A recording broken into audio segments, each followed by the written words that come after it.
I explained in the last class types of acids and the one that is ionic acid. Today I discuss mineral acid. Mineral acid जिसको हिंदी में क्या कहते हैं, खनिज अम्ल। खनिज आप जानते हैं वे पदार्थ जो पृथ्वी के अंदर से, पृथ्वी की सतह से प्राप्त किए जाते हैं, उन्हें हम क्या कहते हैं, खनिज कहते हैं। तो यहाँ देखिए मैंने पॉइंट वाइज लिखा है what is mineral acid. Those acids which are obtained by the minerals, वे अम्ल जो कि खनिज से प्राप्त होते हैं। कहां पे पाए जाते हैं खनिज? Present in the earth crust. Earth crust को अगर हम हिंदी में बात करें इसको बोलते हैं क्या, भूपर्टी। भूपर्टी मतलब भूमि का आंतरिक सतह। Okay, are known as mineral acid. तो आपको समझ में आया what is mineral acid. Those acids which are obtained by the minerals present in the earth crust are known as mineral acid. कुछ एग्जांपल मिनरल एसिड के मैंने लिखे हैं सेकंड पॉइंट में। Sulphuric acid. सल्फ्यूरिक एसिड का formula क्या होता है? ये इसका कॉमन नेम हो गया, ये इसका केमिकल फार्मूला हो गया। केमिकल फार्मूला क्या है? H2SO4। H2SO4। और ध्यान दीजिएगा कि कभी भी आप ऐसे मत लिखिएगा H2SO4, सब बराबर लिखेंगे तो रॉन्ग हो जाएगा बेटा। हमेशा ऐसे ही लिखना है, H2 नीचे, SO4 तो O नीचे, क्योंकि ये शो करता है कितने एटम हैं या कितने मॉलिक्यूल मिले हुए हैं। ओके, तो H2SO4 is the name of the sulphuric acid. Nitric acid का क्या होता है? HNO3 रासायनिक। हाइड्रोक्लोरिक एसिड का क्या होता है? HCl। कार्बोनिक एसिड का क्या होता है? H2CO3। H2CO3। ओके, सबके आपने कॉमन नेम देख लिए, सबके आपने क्या देख लिए, आपने इसका केमिकल फार्मूला देख लिया। ओके, सल्फ्यूरिक एसिड को किंग ऑफ एसिड कहते हैं, जिसको अगर हिंदी में बात किया जाए अम्लों का राजा। जैसे जंगल का राजा शेर होता है, चाहे जितने भी जानवर हो, लेकिन जब वो दहाड़ता है तो सभी एक दूसरे की ओर देखने लगते हैं, भैया आ गया है रास्ते में, अब तो आज बचना है नहीं। सेम कंडीशन यहाँ पे भी वही है कि जितने भी एसिड हैं, चाहे वो आयोनिक एसिड हो, चाहे वो आपका मिनरल्स एसिड हो, अगर उस एसिड में हमने यूज कर लिया कौन सा, सल्फ्यूरिक एसिड बेटा, तो सब समझ जाते हैं कि और सभी एसिड से तो हम बच जाते भैया, लेकिन ये जो अम्लों का राजा आ गया है उससे कोई बचने वाला नहीं है। अर्थात आप इसको कॉमन भाषा में, सामान्य भाषा में भी बोलते हैं क्या, तेजाब। कुछ याद आया? तेजाब। और इसका आप लोग देखते हैं कुछ संसार में पाई जाने वाली दुष्ट प्रवृत्तियां इसका उपयोग करती हैं, हार्मफुल होता है। बैटरी में भी यही तेजाब डाला जाता है। तो इसका जो हम केमिकल नेम बताएंगे वो क्या होगा? Hydrogen sulphate, hydrogen nitrate, hydrogen chloride, hydrogen carbon. Okay, third point क्या मैंने लिखा है? जितने भी एसिड हैं, all the mineral acids are strong acid. ये पॉइंट इंपॉर्टेंट है, ध्यान दीजिएगा। स्ट्रॉन्ग मीन्स मजबूत। जितने भी मिनरल एसिड होते हैं सभी के सभी क्या होते हैं? स्ट्रॉन्ग एसिड होते हैं। आयोनिक एसिड में बताया था मैंने, all the ionic acids are weak acid. और यहाँ पे मैंने बताया all the mineral acids are strong acid, लेकिन एक कमी है, एक एसिड ऐसा है जो कि स्ट्रॉन्ग नहीं होता, वीक एसिड होता है। इसीलिए वीक एसिड को हम यूज भी करते हैं, आपको आयोनिक एसिड में बताया गया था। That is carbonic acid. Carbonic acid is a weak acid, therefore it is used in the soft drinks. पेय पदार्थों में माजा हुआ, स्प्राइट हुआ, पेप्सी हुआ, कोका कोला हुआ, सभी आप जानते हैं। इन सभी पेय पदार्थों में ये पाया जाता है। जब आप बॉटल सेक करके ओपन करते हैं माउथ को उसके, तो उसमें बबल्स बनता है, छोटी छोटी बूंदें बनती हैं जो कार्बन डाइऑक्साइड गैस होती है। तो उसमें कौन सा एसिड प्रेजेंट होता है? Carbonic acid. जिसकी वजह से उसमें मिठास आती है। अदर से भी उसमें शुगर मिलाया जाता है, लेकिन ये एसिड पाया जाता है। ओके, तो ये एक ऐसा एसिड है जो कि वीक एसिड है।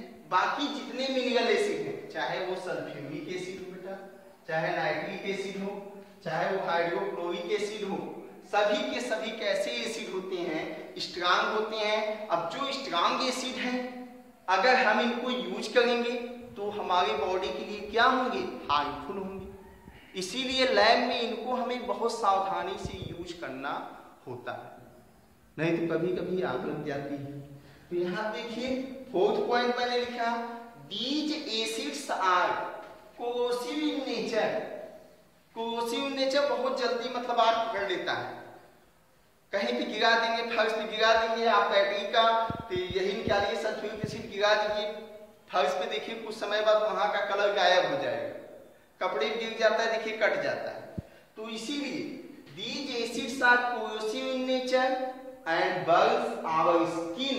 अगर हम ध्यान नहीं देते तो ये हमारी स्किन को भी जला सकता है। So handles with carefully in the lab. इसीलिए लैब में इसका उपयोग बहुत सावधानी से करना चाहिए। And not used in our food. और फूल के भी इस स्ट्रांग एसिड को हमें अपने भोजन के रूप में उपयोग नहीं करना चाहिए। Okay, now we talk about what do all the acids have in common.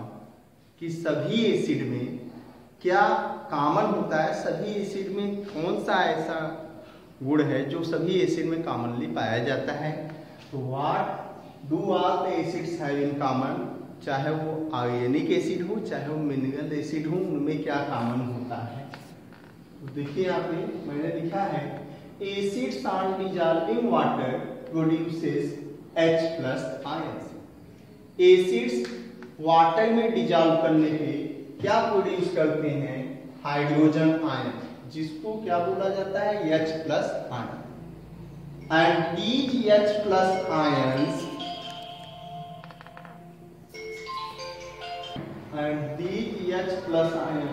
combine with water form hydronium ion. ये जो H+ आयन एसिड का डिसॉल्व होने पे वाटर में मिलता है, यही H+ आयन वाटर के साथ कंबाइन होकर क्या बनाता है, H3O+ आयन, जिसको हम क्या बोलते हैं, hydronium ion. First of all we take a beaker in which water is present, and you already know in the ionic acid the solution made in water are known as aqueous solution. In this beaker we take acid HCl.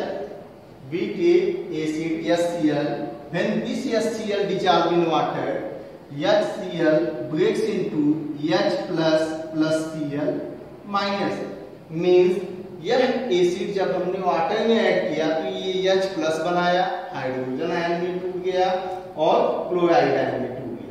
और यही H+, देखिए ध्यान से, यही H+, अब Cl तो water में है नहीं, लेकिन वाटर किससे मिलकर बना है, हाइड्रोजन ऑक्सीजन से। तो ये जो H+ एसिड का निकला है, इसको ये वाटर क्या कर लेगा, ले लेगा और जुड़ के H2 था, अब क्या बना देगा, H3O, लेकिन चार्ज क्या होगा, प्लस, क्योंकि हाइड्रोजन ज्यादा हो गया, हाइड्रोजन पॉजिटिव होता है, तो इसी का क्या नाम हो गया, H3O+। ओके, अब हम कुछ एग्जांपल लेते हैं। HCl dissolve in water produce H+ Cl minus, hydrogen ion. Second H2SO4 sulfuric acid dissolve in water produces hydrogen ion and sulfate ion। ये हाइड्रोजन आयन कितना प्रोड्यूस करता है, क्योंकि यहाँ कितने हाइड्रोजन आयन हैं, हाइड्रोजन कितने हैं, 2 है, तो 2H+। अब 2H+ कितना इलेक्ट्रॉन, एक हाइड्रोजन कितना देता है, 2 देता है, तो सल्फेट कितना लेगा, 2 इलेक्ट्रॉन एक्सेप्ट करेगा।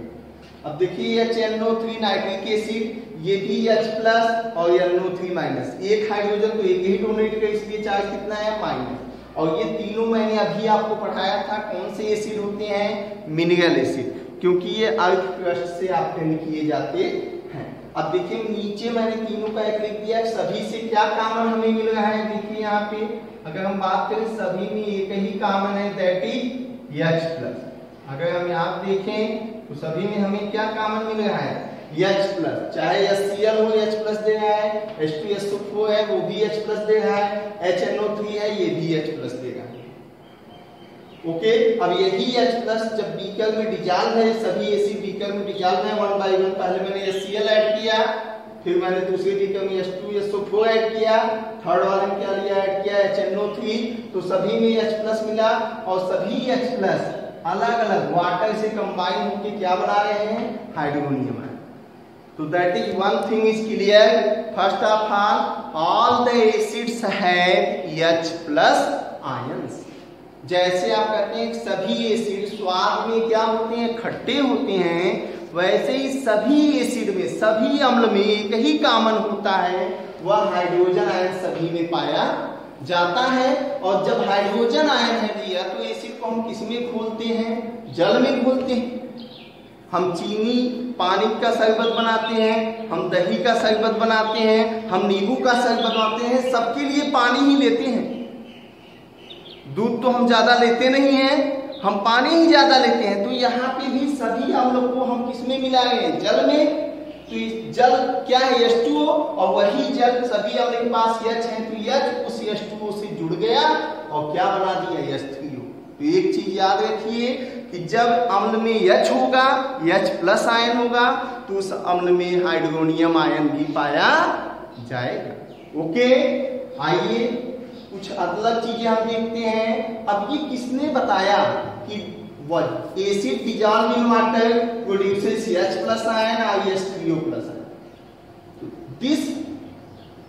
This concept was given by a scientist that is known as Arrhenius. अगर आपको दिक्कत है हिंदी में लिख दे रहा हूं, आर्हेनियस। इसको कहते हैं आर्हेनियस, वैज्ञानिक थे। उन्होंने बताया कि जल में घोलने पे एसिड बेस में क्या चेंज आता है। हम यहाँ पे एसिड की बात कर रहे हैं। तो according to the Arrhenius concept, those substance which dissolve in aqueous solution, और aqueous solution means water, and produces H+ or H3O+ ions are known as acid। वे सभी पदार्थ जो जलीय विलयन में घोलने पर हाइड्रोजन आयन अथवा हाइड्रोनियम आयन देते हैं, उसे हम क्या कहते हैं, एसिड कहते हैं। ओके, कोई आपसे पूछता है एसिड क्या होते हैं, वाटर में कैसे पता चलेगा, तो आप बता सकते हैं दो सब्सटेंस व्हिच प्रोड्यूसेस H+ और H3O+ ion in aqueous solution are known as acid. और इसका टेस्ट कैसे किया जाता है, फर्स्ट ऑफ ऑल स्टार्टिंग में मैंने पढ़ाया था इंडिकेटर्स, उसी इंडिकेटर से किया जाता है। उस सॉल्यूशन को जब आप पेपर लेके, ब्लू पेपर लेके चेक करेंगे, ब्लू लिटमस पेपर, तो ब्लू का चेंज हो जाए किसमें, रेड में, तो एसिड है, और रेड से ब्लू होगा तो बेस। अब देखिए, on the basis of dissolving in water, aqueous solution भी कर सकते हैं। On the basis of dissolving in water acids are following two types. अभी तक हमने पढ़ा था on the presence of acids are two types. उपस्थिति के आधार पर नेचर में एसिड टू टाइप होते हैं, ऑर्गेनिक एसिड और मिनरल एसिड। अब हम पढ़े हैं कि वाटर में डिसॉल्व के आधार पे, घुलनशीलता के आधार पे, घुलने की क्षमता के आधार पे एसिड कितने टाइप के होते हैं बेटा, दो type. First strong acid, second week acid. और नॉर्मल आप जानते हैं स्ट्रॉन्ग मतलब मजबूत आप बोलते हैं, जिसको केवल वीक बोलते हैं, स्ट्रॉन्ग एंड वीक एसिड। तो अब हम बात करेंगे strong acid. What is strong? Strong acid क्या होते हैं, those acids which completely dissolve in water. ऐसे अम्ल जो कंप्लीटली डिसॉल्व होते हैं कहां पे, वाटर में, and produces hydrogen ion are known as strong acid. जैसे बीकर लिया गया, in this beaker we take water and HCl dissolve in beaker and completely gives their H+ ion। अभी Cl के पास कोई H+ आयन नहीं है, इसने अपना H+ तोड़ दिया, हाइड्रोजन दे दिया। ऐसे इसमें देखिए H2SO4 में सल्फेट के पास कोई हाइड्रोजन नहीं है, इसमें देखिए HNO3 में इसके पास, नाइट्रेट के पास कोई हाइड्रोजन नहीं है, दोनों अलग अलग हो गए। तो वही लिखा गया, those completely dissolved in water and gives H+ ion are known as strong acid. HCl, HNO3, H2SO4 ये सभी कैसे एसिड हैं? Strong acid. तो आप एक चीज अपने माइंड में रख लीजिए बेटा, अभी मैंने बताया, all the mineral acids are strong acid. जितने भी मिनरल एसिड होते हैं सभी स्ट्रॉन्ग एसिड होते हैं, लेकिन एक को छोड़ के, किसको? Carbonic acid. Understand? All the mineral acid are strong acid, but the acid which is not strong acid that is carbonic acid. Okay, second last देखेंगे हम weak acid. Weak acid fit partially, partially मतलब आंशिक रूप से, बहुत कम, not completely but partially, जो कि कम मात्रा में कहा क्या होता है? Dissolve in water, which partially dissolve in water and produces less hydrogen ion, जो अपने पूरे हाइड्रोजन को नहीं देता बल्कि बहुत कम हाइड्रोजन को देता है, डोनेट करता है, वो क्या कहलाते हैं? Week acid. वीक एसिड जैसे एस्टिक एसिड विनेगर में प्रेजेंट होता है, आपको बताया गया था, in the vinegar acetic acid is present. Okay, hydrogen sulphide ये बताया गया था, इन द एग्स, अंडे में, सड़े हुए अंडे में जो गैस निकलती है वो कौन सा है? Hydrogen sulphide. और कार्बोनिक एसिड ये आपका मिनरल एसिड है, और ये दोनों आयोनिक एसिड है, ये भी मिनरल एसिड, सॉरी ये मिनरल एसिड है, कार्बन नहीं है इसमें। ओके, तो ये आपकी आप देख रहे हैं। अब इनका जब डिसोसिएशन होगा, डिसोसिएशन मतलब अपघटन, टूटना, when acetic acid dissolve in water, अब ये वाटर हमने लिया है, इसमें एस्टिक एसिड ले लें, CH3COOH डिजॉल्व इन वाटर, तो ये देखिए H+ निकला, इसमें H+ ब्रेक हुआ और CH3COO-, इतने को बोलते हैं एसीटेट आयन, इसको बोलते हैं हाइड्रोजन। लेकिन बताइए क्या ये स्ट्रॉन्ग एसिड है? नहीं। क्यों नहीं है? क्योंकि आपने देखा स्ट्रॉन्ग एसिड में जो H+ होता है वो बचता नहीं है आयन में, बल्कि वो पूर्ण रूप से अलग हो जाता है। Cl से देखिए निकल गया है, सल्फेट से निकल गया, नाइट्रेट से भी निकल गया। लेकिन इस एस्टिक एसिड में देखिए टूटा तो CH3COO- प्लस H+, निकलने के बाद भी इस वाले आयन में H है कि नहीं है इसमें, तो इसीलिए कौन सा एसिड हुआ? Weak acid. दूसरा एग्जांपल हम ले सकते हैं, जो अभी H2CO3 लिखा हूं, ये भी जब टूटेगा वाटर में तो क्या होता है? ये बनाता है H+ HCO3- by carbonate ion और हाइड्रोजन आयन, तो ये भी एक वीक एसिड है। क्यों? क्योंकि यहाँ पे अभी कार्बोनेट के पास एक H बचा, अगर यही H निकल गया होता, इसके साथ हो गया होता बेटा, तो ये कैसा एसिड होता? स्ट्रॉन्ग एसिड होता, लेकिन H निकला नहीं बल्कि इसमें H पाया गया, पूरी तरीके से टूटा। ओके, अब हम नेक्स्ट क्लास में देखेंगे properties of acids and bases.